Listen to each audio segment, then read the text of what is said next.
Seigneur, ta parole est grande, elle demeure à jamais. Ta parole est infaillible, rien ne peut la supprimer. Bienvenue à vous, chers téléspectateurs, ainsi qu'à tous nos téléspectateurs dans le monde entier, dans un nouvel épisode de notre émission d'études quotidiennes Toute la Bible, dans laquelle nous étudions tous les livres de la Bible, de la Genèse à l'Apocalypse. Nous sommes arrivés dans notre étude au livre des Actes des Apôtres, le 5e livre du Nouveau Testament, chapitre 8. Nous allons étudier aujourd'hui à partir du verset 26. Nous avons terminé l'épisode dernier avec Philippe en Samarie, et là, une grande foule crut.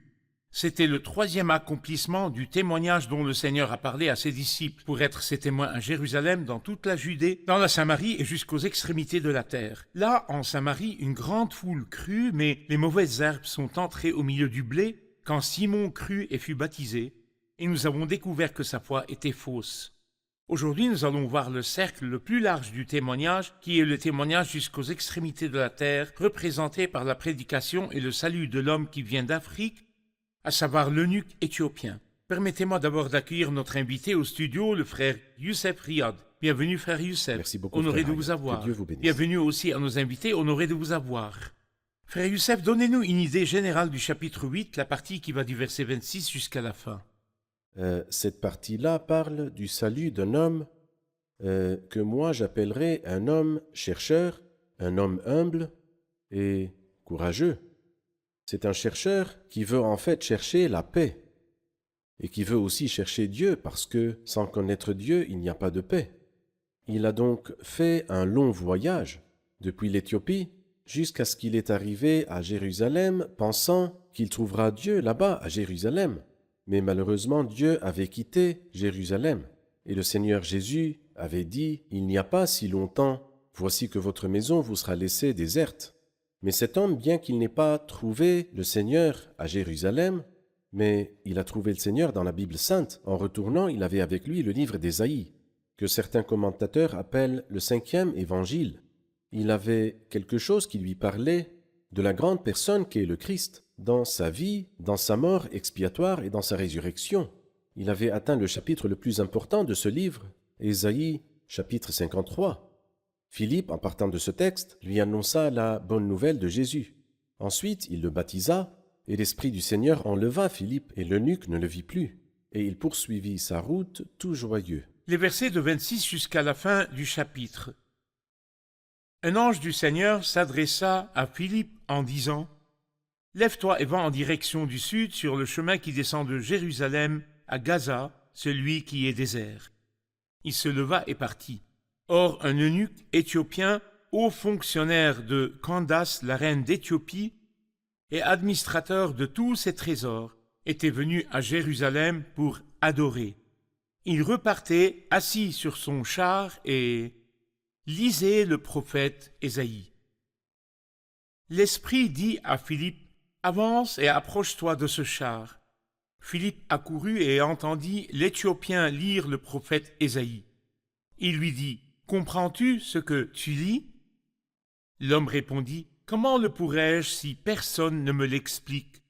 et invita Philippe à monter et à s'asseoir avec lui. Le passage de l'Écriture qu'il lisait était celui-ci. Il a été conduit comme une brebis à l'abattoir, et pareil à un agneau muet devant celui qui le tond, il n'ouvre pas la bouche. Dans son humiliation, la justice lui a été refusée, et sa génération, qui en parlera?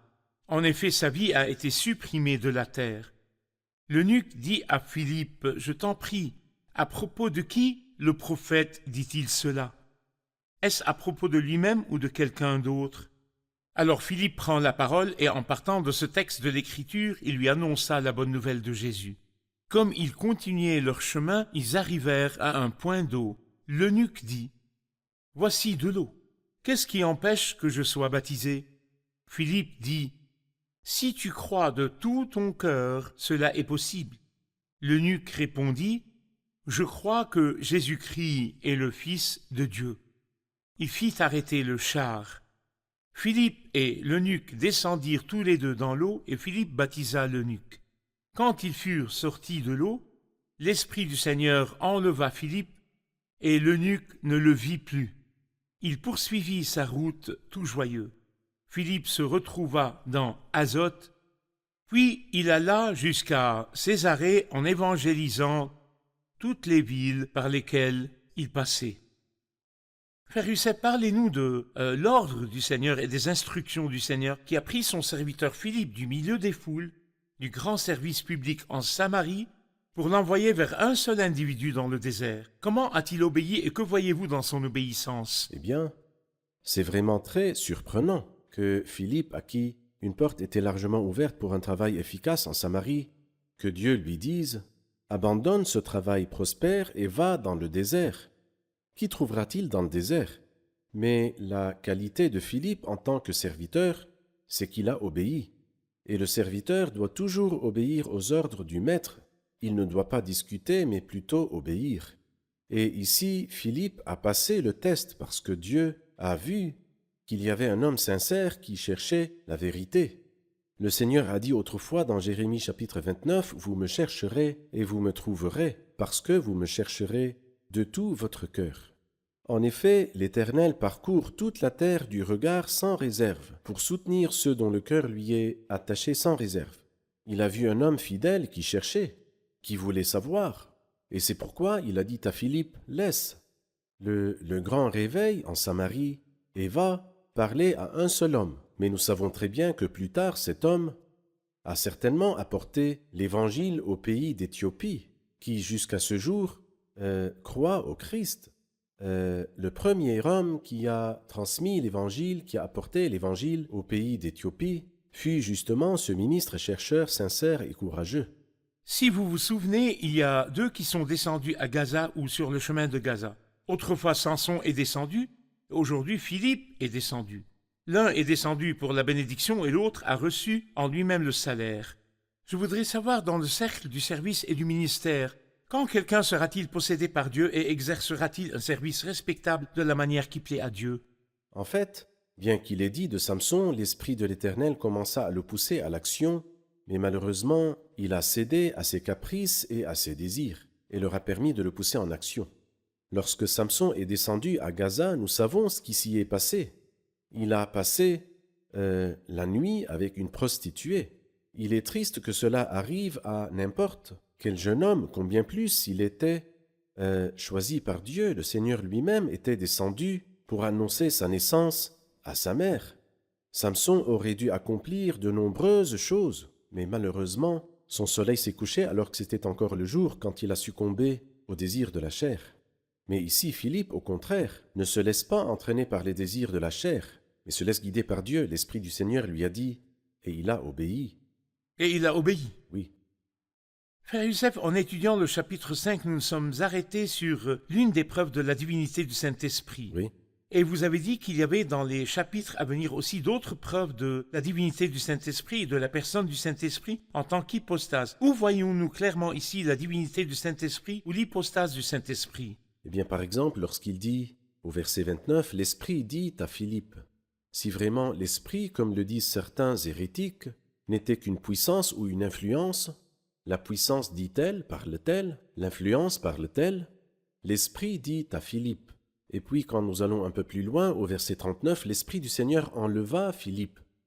Et nous trouverons aussi d'autres preuves de ce genre tout au long du livre des Actes des Apôtres, parce que comme nous l'avons appris, le nom exact du livre est les Actes du Saint-Esprit, par l'intermédiaire de quelques apôtres. Donc le Saint-Esprit, comme hypostase divine, est clair, et sa divinité aussi est claire dans le livre des Actes. Frère Youssef, au début de l'étude de ce livre, vous l'avez divisé et vous avez dit que le chapitre 8 avait un statut particulier, qu'il représentait une autre étape du témoignage, que les chapitres 8, 9 et 10 avaient un statut particulier parce qu'ils constituent une série de 3 épisodes. Pourriez-vous nous les rappeler?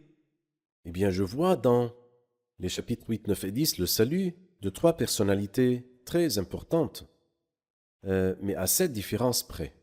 C'est que le ministre rentrait chez lui et que Saul partait pour une commission, en mission, et que Corneille, qui a été sauvé dans Actes chapitre 10, a été sauvé chez lui. Donc quelqu'un qui partait de chez lui, quelqu'un qui rentrait chez lui et quelqu'un qui était chez lui. Nous notons également que les 3 étaient différents, que le ministre est un personnage politique, Saul est un personnage religieux et Corneille un personnage militaire. Nous notons également que ces trois personnes représentent les trois parties de l'humanité. Le ministre éthiopien était le descendant de Cham, Saul était le descendant de Sem et Corneille était le descendant de Japheth. C'est-à-dire que la famille de Noé, à partir de laquelle toute la terre a été divisée et tous les peuples se sont ramifiés, est représentée dans le chapitre 8 et 9 et 10. Ici, nous voyons la descendance de Cham, dans le chapitre suivant, la descendance de Sem, et au chapitre 10, nous voyons la descendance de Japheth. Parfait. Et voici le début du 4e épisode des cercles du témoignage. La prédication atteint les extrémités de la terre. Parfait. Très bien. Nous allons faire une pause puis prendre la question des invités. Chers téléspectateurs, je vous retrouve après la pause. Ne quittez pas.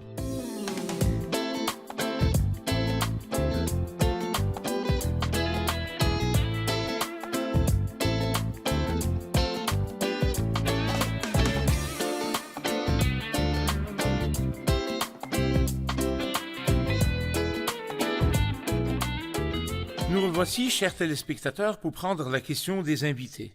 Les invités et les questions des invités, bienvenue. Au verset 27, il est dit que le ministre était venu à Jérusalem pour adorer, d'où ma question. Comment ce ministre peut-il adorer alors qu'il n'a pas encore obtenu le salut? Oui, il est clair de l'expression pour adorer qu'il avait peut-être une relation avec Dieu. Pourquoi a-t-il encore besoin du salut? Eh bien, il cherchait la vérité. Et il y avait en lui une œuvre divine, mais l'œuvre n'avait pas encore mûri. Il était chercheur, et il ressort clairement de son histoire qu'il était un homme humble, car lorsqu'on lui a demandé « Comprends-tu ce que tu lis ?» il a dit « Non, je ne comprends pas ». Il a admis qu'il ne comprenait pas, et c'est un aveu courageux. Et puis lorsqu'il a appris la vérité, il a pris la décision courageusement. C'est un chercheur courageux et humble. Et ce sont des qualités très importantes chez toute personne. Il lui manquait de rencontrer le Seigneur comme le Sauveur. Exactement. Frère Youssef, cet homme avait tout ce qu'une personne pouvait souhaiter sur terre, mais il avait besoin du Sauveur. Parlez-nous de ce que la Bible nous dit. Que servira-t-il à un homme de gagner le monde entier s'il perd son âme? Comment la richesse peut-elle détourner l'homme de Dieu? Comment la richesse peut-elle empêcher l'homme de chercher Dieu? Ce n'est pas seulement la richesse, la position, le prestige, le statut prestigieux sont autant des choses que Satan pose comme appât ou comme substitut. Mais en réalité, elles ne pourront jamais rassasier l'homme. Parce que, comme le dit l'un des saints qui s'appelle saint Augustin, « Ô Dieu, tu nous as créés pour toi, et nos âmes ne trouveront pas le repos loin de toi. Tant que nous sommes loin de Dieu, nous aurons toujours des manques, nous aurons des désirs et des fins que seule la connaissance de Dieu peut satisfaire. » Et je pense que ce ministre nous en donne une image très fidèle, car bien qu'il fût dans une grande position et qu'il fût administrateur de tous les trésors, il ne manquait de rien, non, il manquait de tout, il lui manquait le Christ. Et moi j'aimerais dire à chacun de ceux qui nous regardent maintenant, aussi riches ou prospères ou aussi haut placés que vous soyez, tout cela ne peut pas remplacer le Christ peut vous dispenser de tout cela. Mais tout cela ne peut pas remplacer votre relation avec le Christ. Cet homme lisait dans l'Écriture le livre d'Ésaïe, Oui, précisément une prophétie sur le Christ en tant que sacrifice. Oui. Le Christ offert en sacrifice conduit comme une brebis à l'abattoir. Alors Philippe prit la parole et en partant de ce texte d'Écriture, il lui annonça la bonne nouvelle de Jésus. Donnez-nous un commentaire sur le rôle de la Bible dans la conversion. nous voyons tout d'abord ce grand et merveilleux Dieu qui fait marcher les corps célestes avec une extrême précision a permis à Philippe d'arriver comme le ministre arrivé au chapitre 53 d'Ésaïe, le meilleur chapitre à partir duquel un évangéliste peut commencer à parler du Seigneur Jésus-Christ. La deuxième chose qui attire mon attention est que Philippe n'a pas parlé d'une doctrine et n'a pas parlé d'une religion, mais il a parlé d'une personne. Au début du chapitre, nous lisons que Philippe prêcha le Christ. Et là, il lui annonça Jésus. Et je pense que c'est une chose merveilleuse que de présenter le Christ aux âmes. La parole de Dieu est très importante. Et je me souviens des paroles de Philippe, pas ce Philippe-là, mais Philippe, l'apôtre, dans l'évangile de Jean, chapitre 1, lorsqu'il a dit à Nathanaël, qui était aussi l'un des apôtres, « Nous avons trouvé celui que Moïse a décrit dans la loi et dont les prophètes ont parlé. » C'est-à-dire, lorsque nous lisons la Bible, nous rencontrons le Christ, comme le Christ l'a dit dans Jean 5, vous étudiez les Écritures, parce que vous pensez avoir par elles la vie éternelle, ce sont elles qui rendent témoignage à mon sujet. Ainsi donc, ma lecture de la Bible sainte me conduira au Christ, le Christ qui est le Sauveur. Il est donc essentiel que les prédicateurs et les évangélistes connaissent les détails de la Bible C'est vrai, et se basent sur la Bible oui, et présentent le Christ crucifié à partir de la Bible. exactement. Quel est le danger d'ajouter au message du salut de la Bible des opinions humaines, des philosophies humaines et des expériences humaines? Cela affecte-t-il la puissance de la prédication ou peut-il amener des gens au Seigneur? Cela me rappelle un verset de Jérémie au chapitre 23. Il dit que le prophète qui a reçu un rêve le raconte et que celui qui a reçu ma parole la rapporte fidèlement. Pourquoi ajouter de la paille au blé, dit l'Éternel? C'est comme pour dire que la paille, c'est toutes les paroles des hommes, quelles qu'elles soient, et que le blé est la parole de Dieu. Pourquoi ajouter de la paille au blé? Pourquoi les mélanger? La parole de Dieu est la parole qui sauve. Elle est utile pour le salut et rend l'homme sage en vue du salut, tandis que les paroles des hommes, elles sont changeantes et volatiles. On ne peut pas bâtir sur les paroles des hommes des choses qui sont vraies et solides.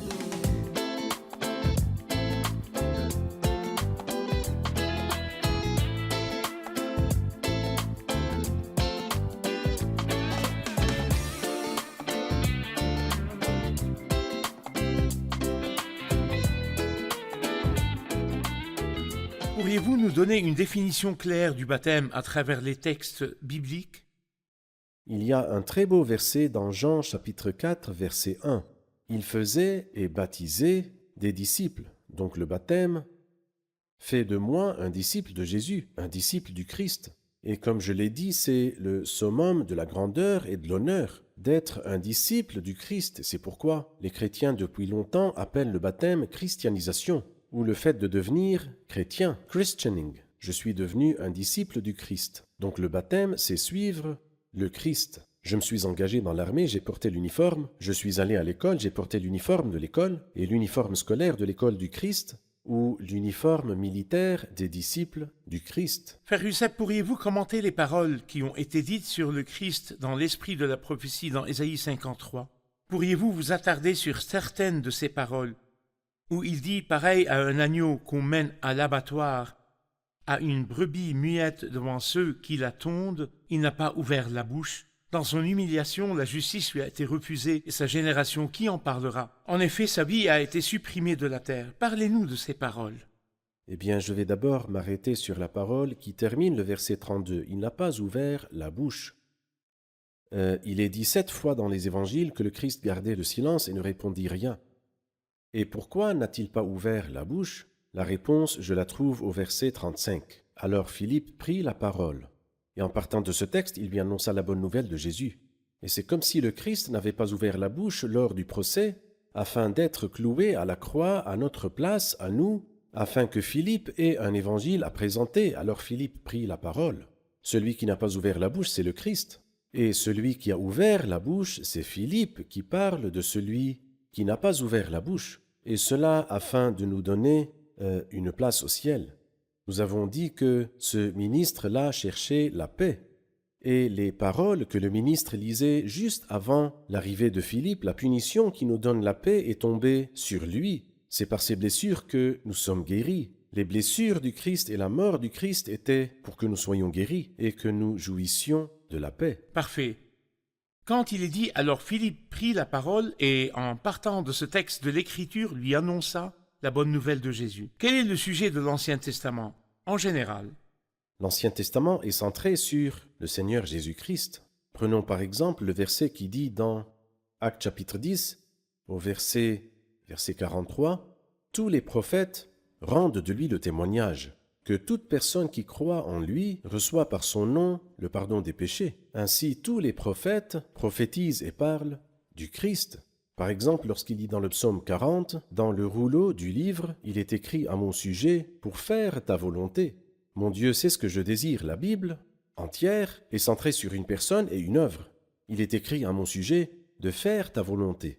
La personne du Christ et son œuvre sur la croix, à savoir Ésaïe 53, est le sujet de l'Ancien Testament tout entier. Et c'est justement ce qui nous permet de prêcher aux âmes, de leur parler de la personne et de l'œuvre.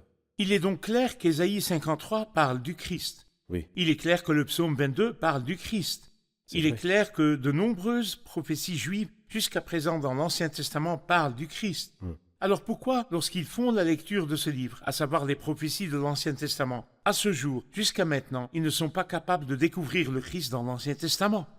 Je vous poserai moi aussi une question. Pourquoi, lorsque le Christ était ici, lorsqu'il a accompli énormément de miracles, et toutes les prophéties se sont accomplies en lui, pourquoi n'ont-ils pas cru en lui? Le péché aveugle l'esprit. Et aujourd'hui, ce n'est pas seulement le péché qui les aveugle, mais il y a une autre sorte d'aveuglement, que nous appelons l'aveuglement du jugement. Lorsque le Seigneur parle très clairement à l'homme, et que l'homme refuse obstinément, à ce moment-là, Dieu le condamne à l'aveuglement du jugement, à peu près comme ce qui est écrit au sujet du Pharaon.